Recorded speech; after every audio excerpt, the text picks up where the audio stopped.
नमस्ते, मी अश्विनी चॅनलमध्ये आपल्या सर्वांचं खूप खूप स्वागत आहे. सकाळचे 7:30 वाजले, सगळं आवरून 7:30 वाजलेत. आणि का माहिती, आज गुरु अजून झोपलाय नाही तर दररोज माझ्या बरोबर उठतो. जसं की 5:30ला उठा संघ उठतो, 6ला उठा संघ उठतो, पण एवढं त्रास देत नाही. खेळत असतो पण लक्ष द्यावं लागतं. एक माणूस आठवून जातो एवढं खरं. पण आज ना झोपायला लागलं. बाहेर पण इतकं गार हवाय ना, जबरदस्त गार हवाय.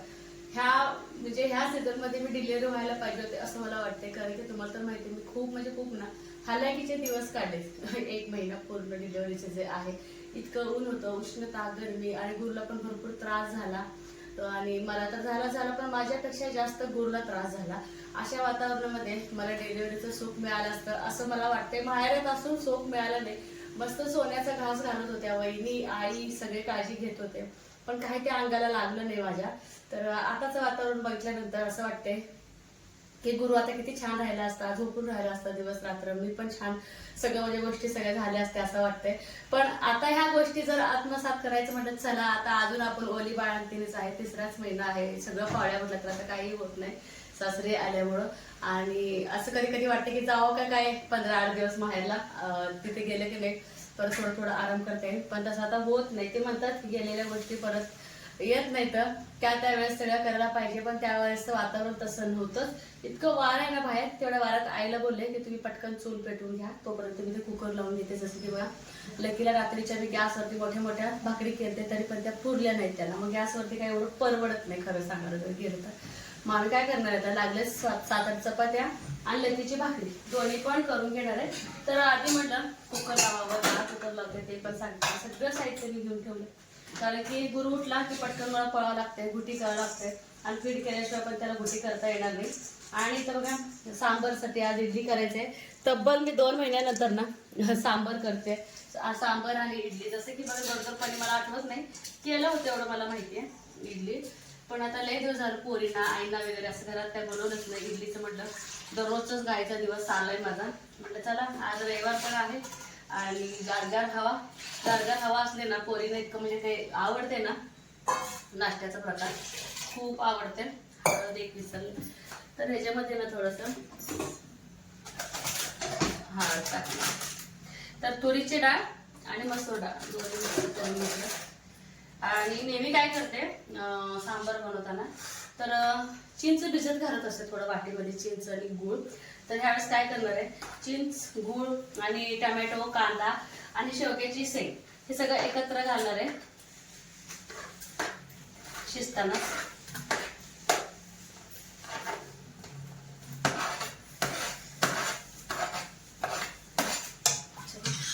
कुकर लावून घेतलं का बाहेरची कामं करताना पण थोडंसं पटपट होऊन जातं. 5 शिट्ट्या, तर 5 शिट्ट्या ना ह्याच्या काढून घेते.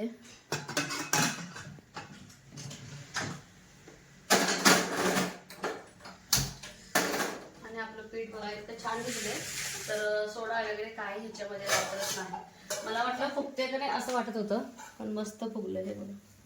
जर पोहेचं प्रमाण म्हणजे एकदम व्यवस्थित जर पडलं ना, पीठ आपलं फुगतं, थंडी असो किंवा काही असो.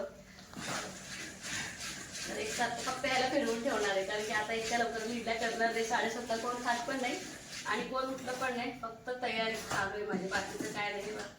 इथे मस्त आपलं पीठ तयार झालंय. तर हे पीठ ना बाजूला ठेवणार आहे मी. आपल्या आईने पण पेटवून तवा सुद्धा ठेवलाय. आणि इकडे बघा, खोबऱ्याच्या चटणीसाठी खोबरं घेतले. खोबरं, परत डाळ, हिरवी मिरची, लसूण आणि आलं हे पण मला सगळं बारीक करून घ्यायचंय.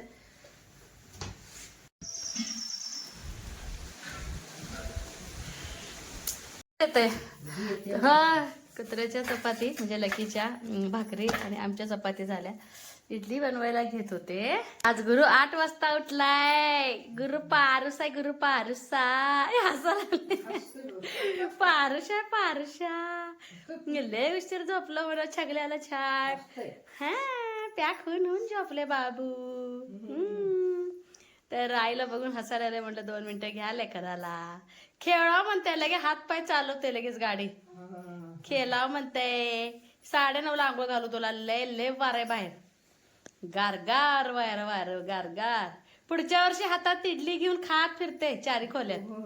अरे बबुले, कशी बघते गाय चालतंय की खेळतं तवर म्हणलं चला पटपट इडल्या वगैरे करून घ्यावं. त्याला लागलंच गुटी पण चालून घेतली आणि पीठ पण बघू शकता अगदी सॉफ्ट झालंय. येत नाही वारं बिरं काय आजी बघा रे तुम्हाला का गाम आजी विंचरून येते आजी वलगतय असं फोटो काढताना खेळत नाही रडतय दीदी किती काढत होती फोटो 2 मधला.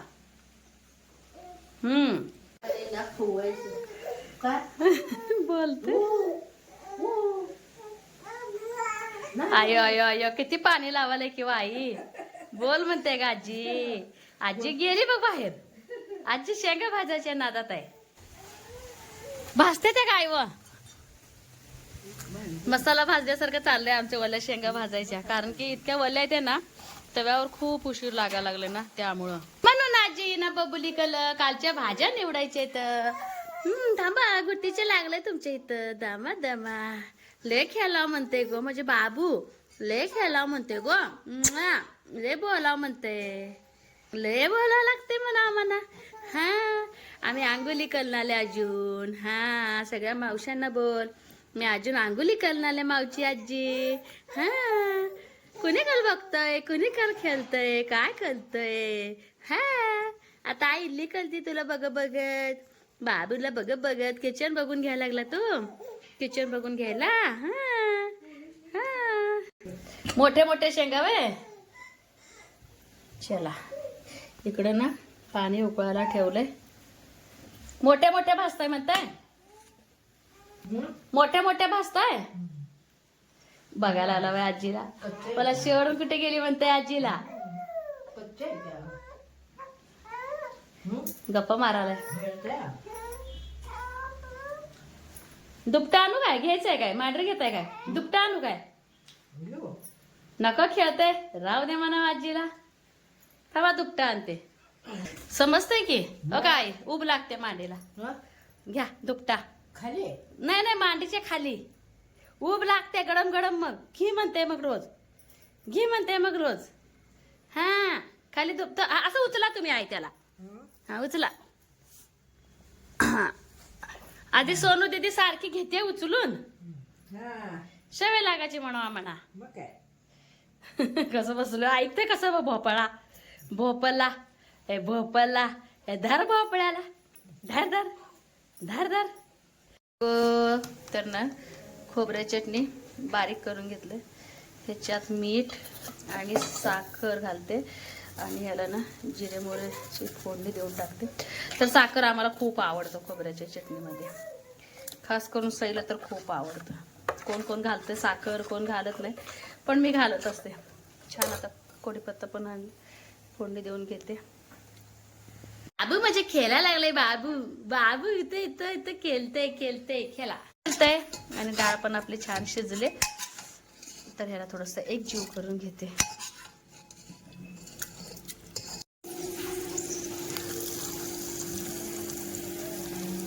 पिलो आईला बघताय ग झालं. आता सांबर करून घेऊ. इकडे चटणी झाली आणि एवढीशी खोबऱ्या चटणी मधलं ना आमची शिल्लक सुद्धा राहते. यमी मस्त लागली. डाळ पण घुसवून घेतले तर ह्याला पण तडका मारून घेते. सांबर मसाला लाल तिखट आणि मीठ मिक्स केलं. ह्याच्यामध्येच मी फोडणी टाकणार आहे. काय म्हणती बबुली काय म्हणती ग. पिलू इडली खाती पिलू तू मोठी झाल्यावर. ते आमचं पिल्लू शांत आहे. तर आपले ना इडली पण मस्त फुगून टम्म झालेत. आणि इकडं सांबर फक्त आता उकळायची वाट बघते मी. लय शाने उचलून घे म्हणत नाही बोला म्हणते. कुठे टाकेल तिथं खेळतय बाबू माझ्या. आणि इडली छान झाली ना खूपच छान. इडल्या काढून थोडस गुरुकड बसले. म्हटलं आपलं काम संपणार नाही दिवसभर त्याच्याशी थोडस बोलले. आणि इतक्या आपल्या इडल्या अजून या इडल्या सुंदर झालेत ना एकदम मस्त झाले. हे बघा आणि इतक्या मऊसूत झालेत ना खूप छान. आणि इडली म्हटलं की नाही सईपरीचा आवडते विषय. असं एकदम खाणार नाही दोन दोन दोन दोन दिवसभर खाणार, पण त्यांना आवडतंय. माझा हळदीचा हात लागलाय त्याला. इडली पिवळी दिसते. तर दोन्ही पोरी अजून उठले नाहीत, पण चालते. रविवार आहे, झोपू द्या, गार वातावरण आहे. त्यांच्या हिशोबाने अभ्यास करतात, त्यांच्या हिशोबाने गोळूजवळ खेळतात. आणि दोघी आता ह्या वर्षी खूप फरक पडलाय. जास्तीचा अभ्यास झाले, टाइम टेबलनुसार त्यांचं चाललेलं असतंय. तर म्हटलं करून ठेवावं, पोळी गरम करून परत खातात. तर इकडे परत पाणी गरम करायला ठेवलंय. तर कधी पण इडलीची बॅच लावतो ना आपण, त्यावेळेस उकळूनच पाणी घ्यायचं, म्हणजे ना इडलीवरती पाणी पण थांबत नाही. आणि इडली बघा ती शिजबीज म्हणतो ना, कच्ची पक्की, तशा बिलकुल होत नाही. तर आईचे 2 किलो शेंगा भाजून झाल्या. तयार कधी भाजायचे म्हणून हे बघा आमच्या आईचं काय चाललंय. पडतोय ना, पाऊस पडतोय हिशोबाने परत घेऊन ठेवतात आई. तर चला ती पण बॅच लावून घेते. गुरु खेळतोय तवर आम्ही पण नाश्ता करून घेतो. मी आणि आई दोघी आता दोघीच आहे घरामध्ये. पोरी उठतील तेव्हा उठतील. दूध पण आले, दूध घ्यायला जाते आधी. आणि खरंच ना गुरु इतकं शांत आहे, खेळत बसला निवांत. चला नाश्ता करावा. आणि बघू शकताय सांबरची क्वांटिटी इतकं मस्त झालंय ना, इतकं छान सुगंध येत आहे ना, खूप छान. सैल इतकं सांबर आवडतंय ना खूप. आणि इकडे लागलंच ना मला आईला, तर खायला घेते. आईना मोठ्या ताटात बिलकुल आवडत नाही, छोट्या ताटातच आईना आवडते. तर चला, तर आम्ही खाऊन घेतो. खाऊन बाकीची कामं आवडतात, जसं की धुणं भांडी. मेन गुरुला आंघोळ घालायचं आहे. कालची भाजी निम्मी निवडली आता बघत बघत, आणि निम्मी निवडायची आहे. पण घेतो इडल्या, भरपूर लसूण ठेचून, तेल मीठ बस. तर उकड तरी काढलं. तांदळाची भाजी मस्त होते. आणि गुरु खेळून झोपला. लागलीच भांडी पण पूर्ण घासून काढली. चला 10 कधी वाजले कळायला सुद्धा नाही. गुरु खेळून खेळून झोपला. आणि त्या दोघी सुद्धा उठले, दोघी पण. तर सई गेल्या आंघोळीला. तर पोरींच्या आंघोळ झाली की गुरुला आंघोळ घालायचं. रविवार म्हटलं की नूतन धुवायचा दिवस असतो त्यांच्यासाठी. तर आज सईच्या आणि परीचे केसाचे जे फाटे असतात ना, ते साईडचे फाटे काढायचे आहेत. आणखी खालचे जे असतात ना शेवटचे आपले केस, तर त्याला पण थोडंसं कट करायचं. थोडंसं नॉर्मल सेप द्यायचं आहे. म्हणजे काय होतं, केसांना जास्तीत जास्त फाट्या वगैरे काही येत नाही. तर जाऊबा आहेत का माझे, काढून देतात ते फाट्या. तर दोघींना म्हटलं चांगलं व्यवस्थित डोकं धुवून घ्या. तर सई आता मोठी झाली. सई अजिबात आंघोळ घालून घेत नाही. कधी कधी परी लाडा लिहून बोलते की आई आंघोळ वगैरे घाल, रविवारची सुट्टी वगैरे असेल तर. तर चला इथंच व्हिडिओचा एंड करणार आहे. कारण की बघा गुरुला आंघोळ घालायचं आहे आणि कपडे धुवायचे आणखी बाकी आहेत. काय तर एक्स्ट्रा काम केलं की खूप उशीर होऊन जातो. दिवस कसा जातो अजिबात कळत नाही. काय आई गेलाय आणि पिळायला घेते. अयो पिळायला पाणी आहे की आई, त्या बादलीतलं ना मी पिळून पिळून टाकते. तर आई बोलतात की झाडाला पाणी घालू का. चला आईने बोल. कसले आणले मग, छान आहे कसं सूट ही. चला सगळं काम आवरलं होतं. आणि अचानक सरप्राईज दिलेले तर श्रेयाचा गोलू आणि श्रेयाची मम्मी आपल्या गोलूला बघायला आले गुरुला. चांगलं सर खावा की लाडू काय आहो. आणि आल्या पोरं बाळ राहिलं बाजूला, त्यांचं लागली ती खेळायला. त्यांना आवडते सगळ्यांना खेळायला इथं.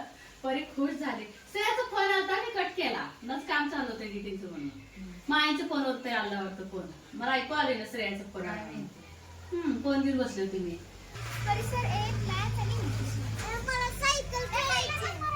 ती शाळा खेळायला सुरू पण केली यांनी. आपलं जेवण मग येताना जेवण करून यायचं नाही मग तुम्ही. बस आहे हा दुधाला सांबर पाजले काय. ठीक आहे हो. आधी काकी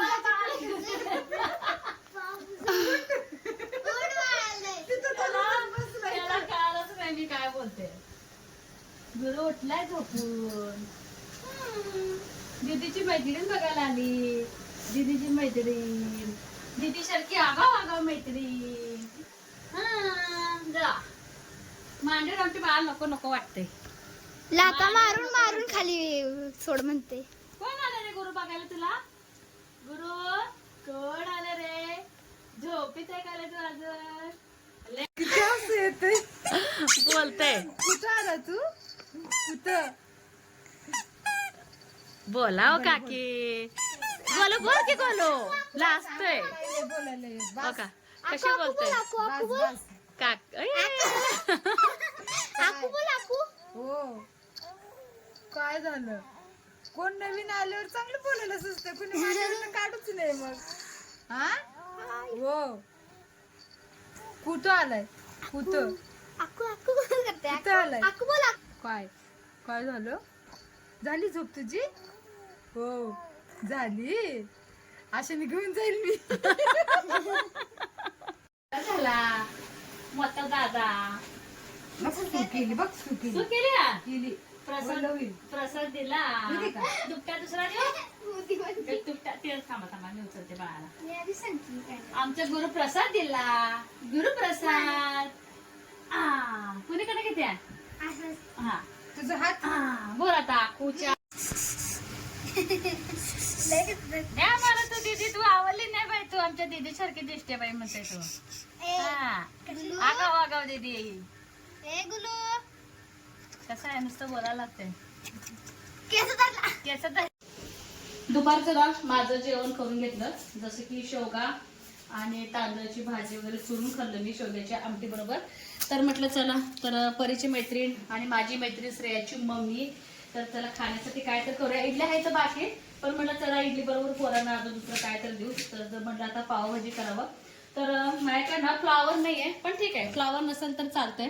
पण ढबू मिरची पाहिजेल असते तर बटाटे ढबू मिरची आणि ती मोठे मोठे असे कांदे घेतले कांदे टमाटर वटाण एक नाही आहे ठीक आहे चालते आपण चालूया तर हे सगळं ना कुकरमध्ये पटकन शिजायला टाकते आणि गावात आपल्या पाव मिळाले नाही त्यांना तर पाव नाही तर नाही ब्रेड तर आणा बोलले तर ब्रेडचे पाकिट आयु आणले हो सोबत खाण्यासाठी एक कांदा कट करू का बारीक हे तुला देते हे माझं झालं ना शिजायला टाकले ना त्याच्यावरती तू कापून घे हा हा. मी शिजायला टाकते मला लसूण सोलायचं आणि ब्रेड बरोबर पण छान लागते का नाही पाव भेटले नाहीत का पाव भेटले नाहीत आणि गुरु एवढा चांगला आहे तर श्रेयाची मम्मी दमली बोलून बोलून तर बोलायला लागले अखू काय काय बोलतं काय माहिती तर बोलून बोलून तो दमला आता आणि काहीतरी करायच्या टायमिंगला बरोबर झोपला मग त्याला माहितीये दीदीची मैत्रीण आली तर त्यामुळं म्हटलं तो झोपतो मी पुढच्या वर्षी लुडबुड करणार आहे तो तर हे सगळं कुकरला लावून घेणार आहे तर हे सगळं मी धुवून घेतलंय ढबू मिरची घेते तर मला तो बटाट्याचा सार काढून देते का तोपर्यंत हा तर सैला म्हणते आता सार काढून दे कारण की गुरु उठ असतो पटकन ऊन पण जाते एकीकडे ब्रेड शेकलं का आणि एकीकडे मी इकडे तडका मारले तर पावभाजी आपलं तयार आणि पावभाजी मसाला पण आणला त्यामुळे एवढं अडचण येत नाही आणि मुलं पण खुश आणि असले बंदी पडत नाहीत लवकर आमचं हे 26 वर्ष आमचं फ्रीज लय म्हातारा आहे 26 वर्षाचं 26 जास्त आम्हाला आता डबल आणायचं मी डबल जाणार आहे मी म्हटलं हे काय म्हणायचं ह्याला गं? काढायचं ते केक माझं केकचं असते ना सामान इथं काय नाही करणार ना पण माझं असते ना ठेवावं लागते सामान इथं मला बटाटे पटापट कट करून दिली म्हणजे साल काढून दिली मी कट केलं तिला लागलीच लावून घेते कुकर 3 शिट्ट्या काढून घेते भाजीतलं सगळं पाणी काढून घेतलं कारण की पाणी काढल्याशिवाय तर मॅशरनं बारीक करताच येत नाही मग काय होतं एकदम बारीक होत नाही कारण मोठं मोठं राहतं तसं तर तिकडं गुरु उठलाय तरी बसली खेळवायला म्हटलं पटकन भाजीला लागावं तर मॅशरनं आपलं हे बघा भाजी सगळी बारीक करून घेतले लागलीच पटकन मीठ टाकून घेते आणि इकडे ना बटर नाही आहे बटरच्या ऐवजी तूप घेतलंय आणि ह्याच्यामध्ये घरचं लाल तिखट आणि पावभाजी मसाला आहे तर अंबारीचं जर तिखट असेल तर खूप म्हणजे खूप छान कलर येतो तर ठीक आहे आपलं घरचा मसाला तर घरचा मसाला ठेचलेलं लसूण आणि आलं आहे तर छान याला त्यांना तडतडून देते खूप छान तडतडलं मस्त तुपाचा सुगंध आई आणि त्यात ते लसणाचा लसूणाचा सुगंध एक नंबर तुपाचाच वेगळाच येते तूप ते तूपच असते बाई आपलं देशी तूप पावभाजी मसाला टाकला होता किती झालं सकाळपासून इडली सांबर झालं पावभाजी झाली हा त्याच्यावर छान कोथिंबीर टाकते उद्याला छान शिजू द्या आता 5-10 मिनिटं झालं सोपं आहे तू पण करू शकतेस अगदी सोपं आहे काय सुद्धा एवढंसं असं खास ट्रिक नाही आहे काय पावभाजी खायला या आणि बघू शकता आणि बारीक वगैरे बारीक मोडवरती ठेवलेलं आहे आणि कोथिंबीर पण घातलंय. पावभाजीला बघा आता घरच्या लाल मसाला नाही, साधा आपलं तिखट, लाल तांबडं तिखट. तर असं छान कलर आले. आंबारी असेल तर एक नंबर कलर आला असतं, पण ठीक आहे.